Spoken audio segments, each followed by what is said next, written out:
শিক্ষাৰ মৌলিক সমস্যা সমাধানৰ দাবীত কেম্পাছৰ পৰা ৰাজপথত নামিল ভাৰতৰ ছাত্ৰ ফেডাৰেশ্যন।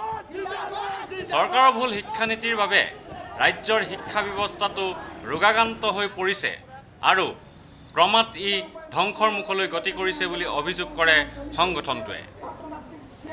SFIৰ মতে শিক্ষামন্ত্ৰী হিমন্ত বিশ্ব শৰ্মাই শিক্ষাৰ মৌলিক সমস্যাসমূহ সমাধান কৰাৰ পৰিৱৰ্তে বজাৰৰ হাতত এৰি দিছে, ফলত নিয়ন্ত্ৰণহীন হৈ পৰিছে শিক্ষা।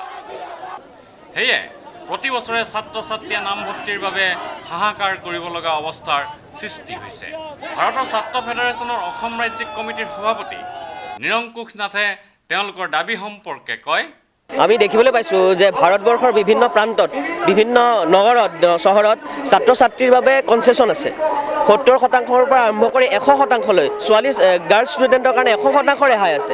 তেনে প্ৰেক্ষাপটত আমাৰ অসম চৰকাৰৰ দায়িত্ব আৰু আনকি অসমৰ বিভিন্ন চহৰত আমি ছাত্ৰ ছাত্ৰীৰ বাবে ৰেহাই দেখিছোঁ। সেইবাবে গুৱাহাটীত ছাত্ৰ ছাত্ৰীৰ বাবে 70% বাছ ভাড়া ৰেহাইৰ আমি দাবী উত্থাপন কৰিছোঁ।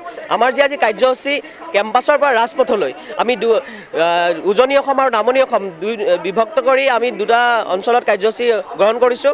26 তাৰিখে যোৰহাটত এই কাৰ্যসূচী হৈ গৈছে। আজি গুৱাহাটীত নামনি অসমক কেন্দ্ৰ কৰি আমি কেম্পাছৰ পৰা ৰাজপথলৈ এই কাৰ্যসূচী গ্ৰহণ কৰিছোঁ।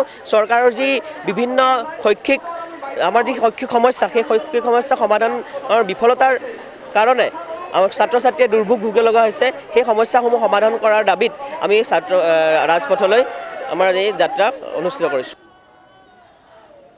ভিডিঅ' জাৰ্নেলিষ্ট সুশান্ত দাসৰ সৈতে অমৰদীপ গগৈ, চেণ্টিনেল নিউজ, গুৱাহাটী।